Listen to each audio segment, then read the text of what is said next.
के काम में नहीं लगाया तो उस धन में विकृति आ जाएगी और हमें नुकसान करने लगेगा, गड़बड़ करने लगेगा। यह उपदेश दिया भीष्म पिता में, बड़ा सुंदर उपदेश दिया। पहली बात। दूसरी बात, चल जाओ और अगर शक्ति है तो डटकर मुकाबला करो, मेरे रहते तुम ऐसा नहीं कर सकते। राजा को पाप होते हुए देखना भी महापाप है। और बंधुओं, जिस समय भीष्म पितामह यह पांडवों को उपदेश कर रहे थे, उसी समय बीच में खड़ी द्रौपदी को हंसी आ गई। जब हंसी आ गई, भीष्म ने कहा, बेटी तुम हंसी क्यों? भाई भीष्म के सामने हंसना कोई आसान बात नहीं थी, तुम्हें हंसी क्यों आई?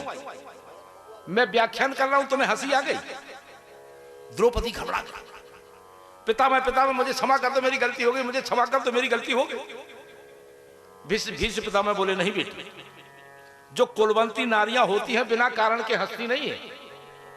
जो खानदानी कुलवंती नारियां होती हैं, तुम्हारी हंसी में कुछ ना कुछ कारण छुपा है, आज तुम बताओ।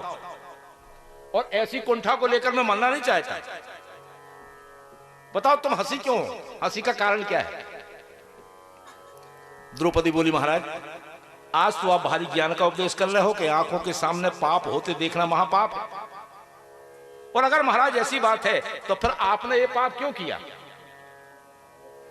जब भरी सभा में दुष्ट दुशासन मुझे खींचकर लाया था, मुझे निर्वस्त्र करने का प्रयास कर रहा था, उस समय सभा में सबसे आगे आप बैठे थे और मैंने आपसे प्रश्न किया था कि महाराज पांडव जब अपने आप को दांव पर हार चुके हैं तो मुझे दांव पर लगाने का अधिकार पांडवों को किसने दिया? दूसरी बात मैंने कही थी कि एक रजस्वला नारी को सभा में खींचकर लाने का कहां का धर्म है? लेकिन मेरी बात को सुनकर पितामह आपने सिर नीचा कर लिया था। आप जरा सा भी इशारा कर देते तो दुष्ट दुशासन की हिम्मत नहीं थी कि मेरी साड़ी को स्पर्श कर लेता। आप अपनी आंखों के सामने सब देखते रहे। वो तो मेरे गोविंद की कृपा थी, मेरे द्वार की धीश की कृपा थी कि उसने मेरी लाज बचा ली, मेरे द्वारकाधीश की कृपा थी। लेकिन आप जैसा वीर धुरंधर विद्वान वीर पराक्रमी संत सब देखता रहा और आज कहते हो कि आंखों के सामने पाप होते देखना महापाप है। तो फिर ये पाप आपने क्यों किया? पहले हम लोग कीर्तन गाते थे द्रौपदी चीरण का कि तेरी साड़ी खिंची वहां और मैं व्याकुल हुआ या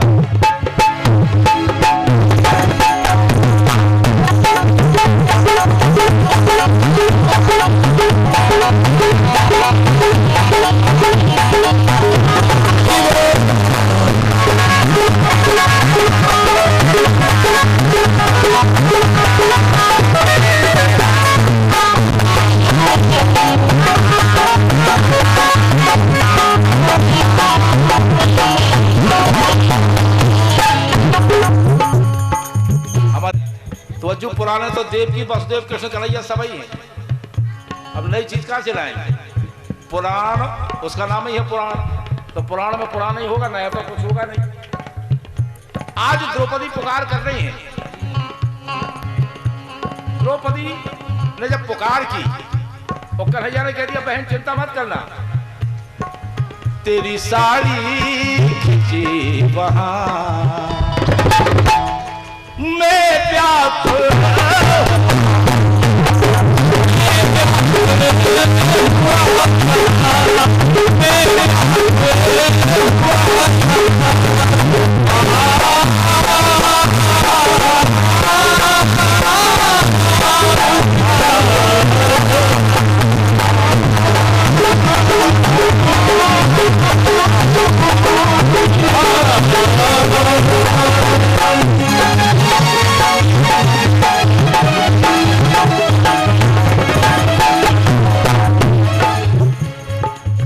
पुकारे भैया भैया आ जाओ कन्हैया, बहना पुकारे मुरली के बजैया।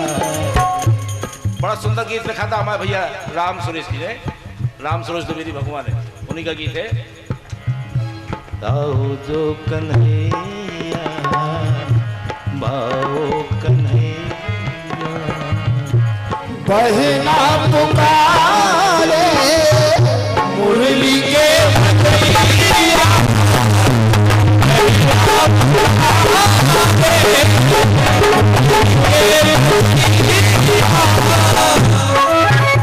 बहन कन्हैया खिंची जो मेरी सारी गई तन से सारी तो लोक लाज सारी। कन्हैया ने कहा नहीं बहन मैं सारी में समाऊं वहां, दुशासन दुराचारी न खींच सके सारी है प्यार का तेरी साड़ी तेरी साड़ी तेरी साड़ी खिंची वहां मैं व्याकुल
क्या हुआ उंगली कटी रक्त बहने लगा खून निकलने लगा तो जितनी सखियां हैं 16,108 रानियां इधर उधर भाग रही हैं। क्या करें कन्हैया की उंगली पर क्या बांध तो शोक सत्यभामा कियो और रुक्मणी रोई धाय बांधन को पट खोजती पटरानी को लाए। सभी इधर उधर भाग रही हैं कन्हैया की उंगली पर क्या कर दें। इतने में द्रौपदी सामने खड़ी थी और उस समय द्रौपदी सुहाग की साड़ी पहने थी जैसे माता बहने के लिए हम चढ़ाई की साड़ी धरी सुहाग की साड़ी पहने थी। द्रौपदी ने अपने सुहाग की साड़ी फाड़ी और कन्हैया की उंगली पर पट्टी बांध दी। उसी समय कन्हैया ने कह दिया कि बहन सब लोग भाग रही हैं किसी को कुछ तो नहीं रहेगा याद यह दिन में न जीवन में भुलाऊंगा समय पर देखना बहना तुम्हारे काम आऊंगा। बहन इस रेशमी साड़ी के तेरे 4 धागों पर हजारों साड़ियां देकर तुझे दुख से बचाऊंगा। आज बहन तुमने हमें ये पट्टी एकांत में बांधी है उगारिणियां विनीत एकांत में सद्भाव को तेरा उगारिणियां विनीत एकांत में सद्भाव को तेरा। लेकिन मैं सरे दरबार में गिन गिन के ये खाता चुकाऊंगा। सरे दरबार में गिन गिन के ये खाता चुकाऊंगा। और द्रौपदी को जब तक संसार का एहसास रहा लोग बागों की वो रही कि हमारी तो ये बैठी है ये बैठी है वो बैठी है जब तक कन्हैया बिल्कुल नहीं आई। जब द्रौपदी को अपने आप के ऊपर घमंड रहा यहां पकड़ रही है वहां पकड़ रही है यहां पकड़ रही है वहां पकड़ रही है तब भी भगवान नहीं आए। और जब द्रौपदी ने समझ लिया कि अब हमारा कोई नहीं है जैसे ही द्रौपदी ने ऊपर हाथ खड़े कर दिए और ऊपर हाथ खड़े कर दो तो समर्पण भाव हो जाता है और जहां समर्पण हुआ वहीं कन्हैया आ गए। बोले वृंदावन बिहारी लाल जय हो। और कह दिया कन्हैया ने तेरी साड़ी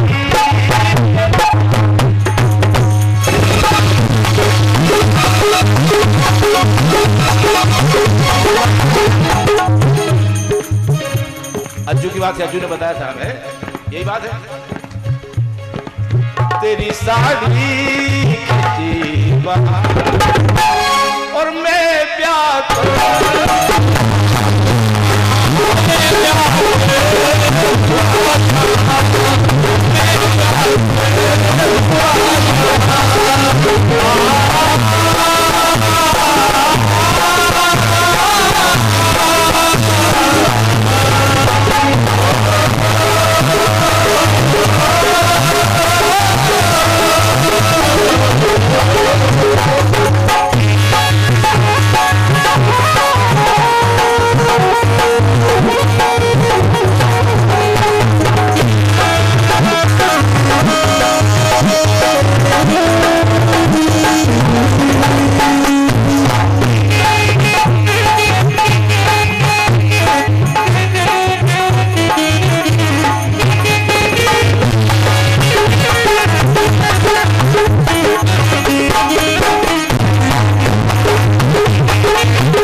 मेरे भैया की बात थी कि उसने मेरी लाज बचा ली, लेकिन आप जैसा वीर, आप जैसा धुरंधर विद्वान पराक्रमी संत सब देखता रहा और आज कहते हो कि आंखों के सामने पाप होते देखना महापाप है। तो आपने पितामह ये पाप क्यों किया? उस समय परमादरणीय सूत जी महाराज कहते हैं कि हे सौनकादिक ऋषियों, हे सौनक जी, जो महापुरुष अपने जीवन में कभी रोया नहीं लेकिन आज हिलकियां भर भर के रोने लगी। द्रौपदी से बोले बेटी तुम सत्य कहती हो, मैं वही अभागा भीष्म हूं जिसकी आंखों के सामने तुम्हें निर्वस्त्र किया जा रहा था। लेकिन बेटी तुम क्या जानती हो कि आज मुझे 54 दिन हो गए हैं बाणों की सैया पर पड़े पड़े, बाणों की सैया पर पड़े पड़े 54 दिन हो गए। अर्जुन ने इतने बाण मारे मुझे कि आज मुझे इतना कष्ट हो रहा है जैसे 2000 बिच्छू एक साथ डंक मार रहे। मुझे इतनी वेदना हो रही है। अर्जुन तो बेचारा इंद्र का स्वरूप है और इंद्र मुझे क्या मार सकता है? मुझे तो इच्छा मृत्यु का वरदान है, अगर मैं नहीं चाहूं तो मर भी नहीं सकता। फिर भी 54 दिन से बाणों की सरसैया पर पड़ा हूं और अब मेरे शरीर का खून एक एक बूंद करके निकल गया है। मैं इस सारे कष्ट को सहन कर रहा हूं। अब मेरा शरीर शुद्ध हो गया है बेटी, मेरी बुद्धि शुद्ध हो गई, क्योंकि दुर्योधन का दूषित अन्न खाने से मेरी बुद्धि में विकृति आ गई थी, बुद्धि बिगड़ गई थी।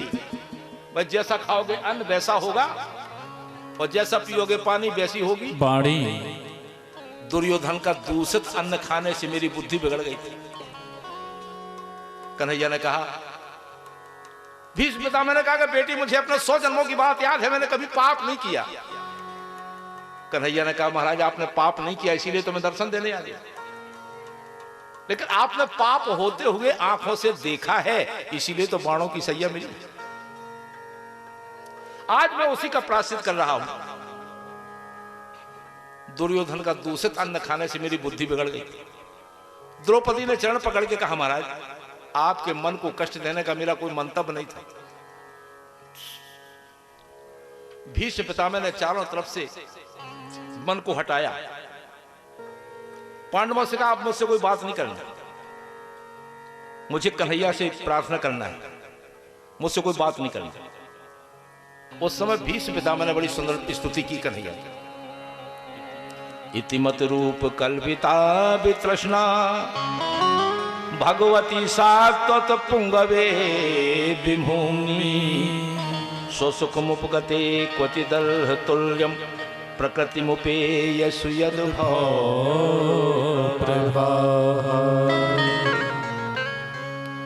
भीष्म पितामह ने कहा कि कन्हैया, मैंने जीवन में किसी से कुछ मांगा नहीं, लेकिन आज मेरे मांगने की आकांक्षा है।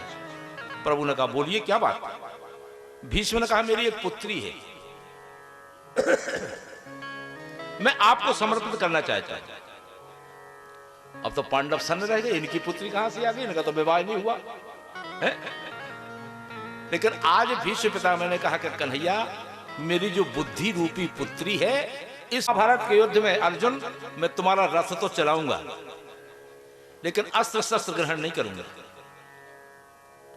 एक कन्हैया की प्रतिज्ञा थी महाभारत के युद्ध में रथ तो चलाऊंगा लेकिन हथियार नहीं उठाऊंगा।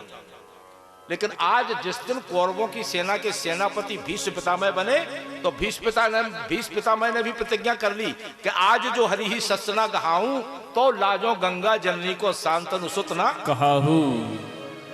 अब कन्हैया की प्रतिज्ञा है कि हथियार उठाएंगे नहीं, और भीष्म की प्रतिज्ञा है कि आज कन्हैया को हम हथियार उठवा लेंगे। तो मैं गंगा का पुत्र शांतनु का बेटा नहीं हूं। जब अर्जुन के रथ के सामने विराजमान कृष्ण, भीष्म ने जब बाणों की बौछार लगाई, अर्जुन से कहा कन्हैया ने कुछ करते क्यों नहीं हो, करो कुछ। अर्जुन बोले महाराज इनके सामने युद्ध करना साधारण बात नहीं है। मेरा तो कवच टूटने लगा है, कुंडल टूटने लगे हैं, मेरा मुकुट गिरने लगा है। भीष्म पितामह के सामने युद्ध करना आसान बात नहीं है। और जब कन्हैया ने सोचा कि अब तो भीष्म पितामह अर्जुन को मार ही डालेंगे, तो आज परमात्मा अपनी सारी प्रतिज्ञा तोड़ करके रथ के नीचे उतरे, टूटा पहिया पड़ा हुआ था, उस पहिए को उठाकर मारने के लिए दौड़ पड़े। जब भगवान की प्रतिज्ञा टूट जाएगी तो क्या होगा, विचार करें आप।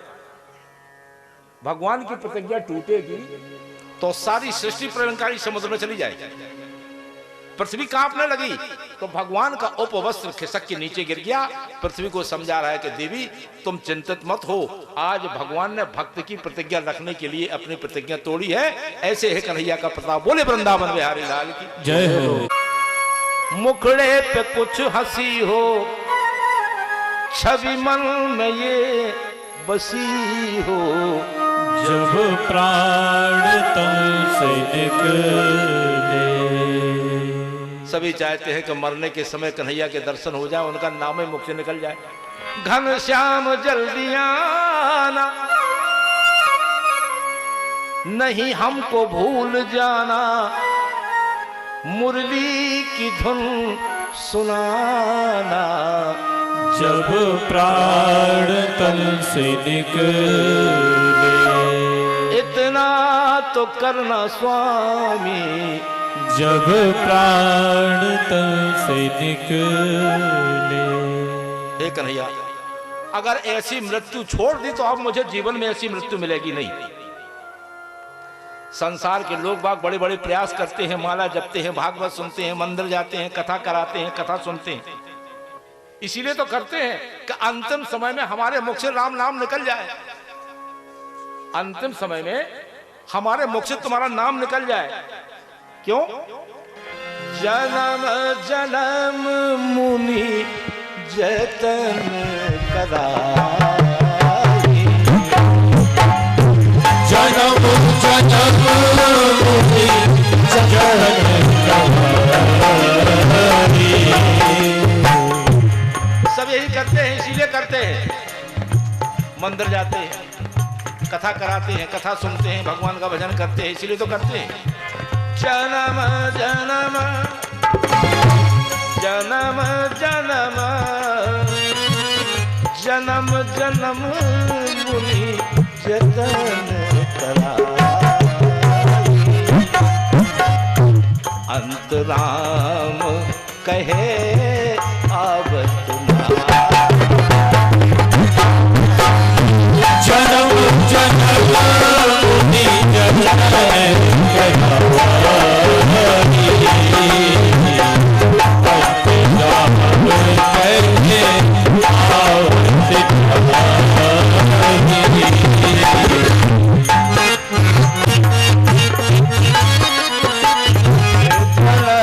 जन्म मुनि जतन कराही, जन्म जन्म मुनि जतन कराही, अंतराम कहे आवत नाही, अंतराम कहे आवत नाही। जन्म जन्म मुनि जतन कराई, अंतराम कहे आवत नाही। जन्म जन्म मुनि जतन कराई।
ब्रजभान सिंह जूदेव बुंदेला, इनके सुपुत्र भैया राज राजा बुंदेला, इनकी ओर से आए हैं। भगवान इन्हें प्रसन्न रखे, सुखी रखे। और ये 101 रुपया हमारे भैया राहुल फड़ेंद्र छोटा मस्ताना, बड़ा गांव धसान, इनकी ओर से आए हैं। इनका कहना है, सुनकर आपकी पावन वाणी पापी पावन हो जाते हैं, आत्म शांति दिल को मिलती, मुरझे और पंकज खिल जाते हैं। सच कहता हूँ भाग जागे हैं, सच कहता हूँ भाग जागे हैं, आपका दर्शन पाने से स्वर्ग बन गया ए मैनवार, महाराज श्री के आने से। भैया के लिए एक बार सभी भक्तगण जोरदार ताली बजाएं। जय हो। बोले वृंदावन बिहारी लाल की। जो हमार नाती तो सो लिखत, अब चाहे नहीं लिखो चाहे कि बाप ने लिखो लिखत, जो भी लिखत बढ़िया है। हमारा लिखत बोले वृंदावन बिहारी लाल की जय हो। आइए, आज भीष्म पितामह बोले मेरा कितना बड़ा सौभाग्य है कि साक्षात मुरली मनोहर कन्हैया मेरी आंखों के सामने खड़े हैं। अगर ऐसी मृत्यु मैंने छोड़ दी तो फिर कभी नहीं मिलेगी। और उसी समय जब सूर्य नारायण ने उत्तरायण में प्रवेश किया तो भीष्म के अपलक नेत्र, भीष्म ने देखते ही देखते अपलक नेत्र बंद कर लिए। इनका पांच भौतिक शरीर पंच तत्व में विलीन हो गया, यानी भीष्म पितामह की मृत्यु हो गई। जब मृत्यु हुई तो पांडव रोने लगे, मेरे पितामह चले गए, पितामह चले गए। कन्हैया ने कहा, देखो ऐसे महापुरुष के लिए रोना नहीं चाहिए। बोले क्या करें? बोले मेरे नाम का कीर्तन करना चाहिए। मौत की सहजादी आएगी, न सोना काम आएगा, न चांदी आएगी। सोना काम आएगा, न चांदी आएगी। सोना काम आएगा, न चांदी आएगी। जिस दिन सज धज के मौत की सहजादी आएगी, न सोना काम आएगा, न चांदी आएगी। न सोना काम आएगा, न चांदी आएगी। न सोना काम आएगा, न चांदी आएगी।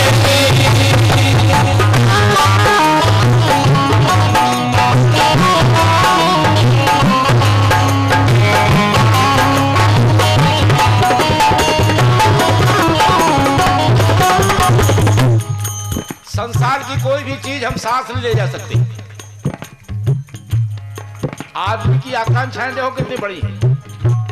आदमी छोटा है लेकिन उनकी भावनाएं, आकांक्षाएं कितनी लंबी हैं, कितनी ऊंची हैं। छोटा सा तो कितने बड़े अरमान हैं थे।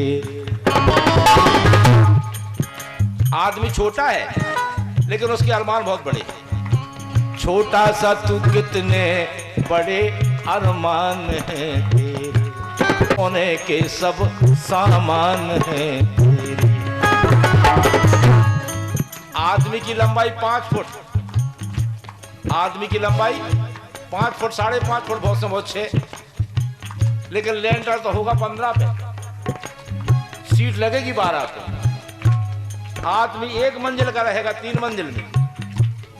यह आकांक्षा नहीं तो क्या है?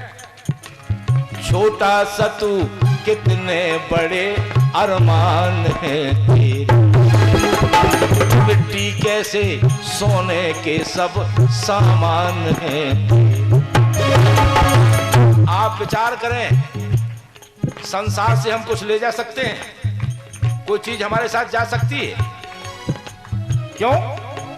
ये मिट्टी की काया मिट्टी में जिस दिन समाएगी, उस दिन न सोना काम आएगा, न चांदी आएगी। सोना काम आएगा, न चांदी आएगी। न सोना काम आएगा, न चांदी आएगी।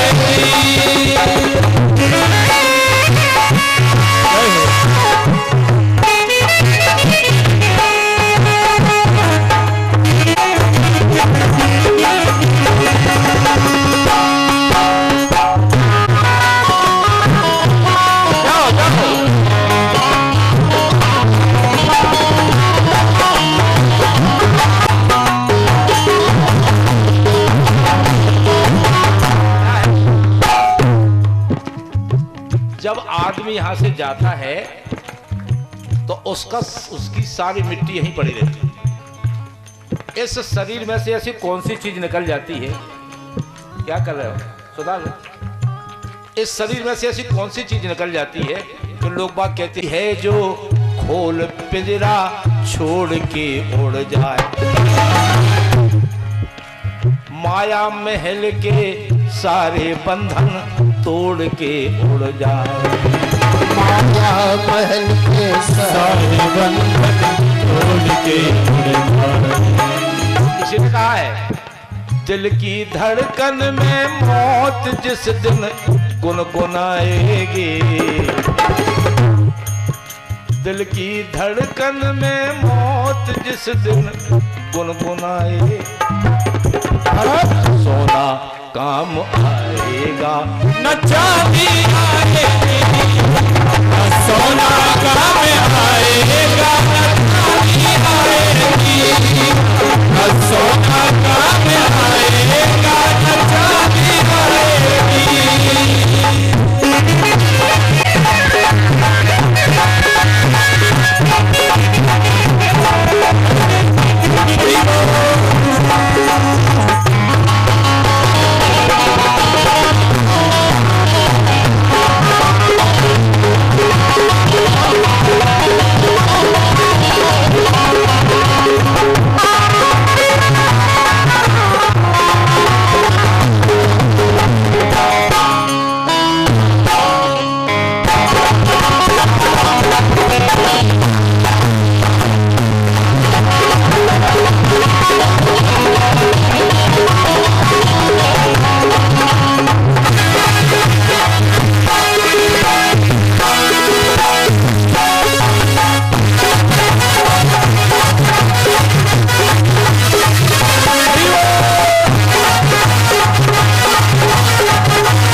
प्रेम से बोले।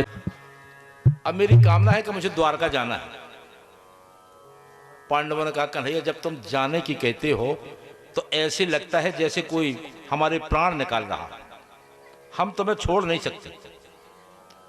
आखिर कन्हैया को जाने की अनुमति मिल गई और कन्हैया जब वहां से गए द्वारका में पहुंचे, द्वारका में बड़ा कन्हैया का स्वागत हुआ।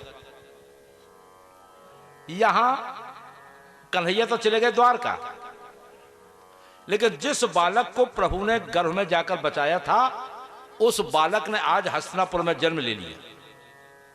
इसी बालक का नाम है परीक्षित। क्यों? परिता माने चारों ओर, परिता माने चारों तरफ, और अक्ष माने है देखना। जैसे ही पैदा हुआ पालथी मार के बैठ गया। इसने अपने पिता का मुंह भी नहीं देखा जब 3-4 महीने का गर्भ में था, जब अभिमन्यु मारे गए थे। अभिमन्यु का ही बेटा है परीक्षित। और जब इसने जन्म लिया तो पालथी मार के बैठ गया। कई लोग इसको देखने के लिए आ गए। लाखों नर नारी उस बच्चे को देख रहे।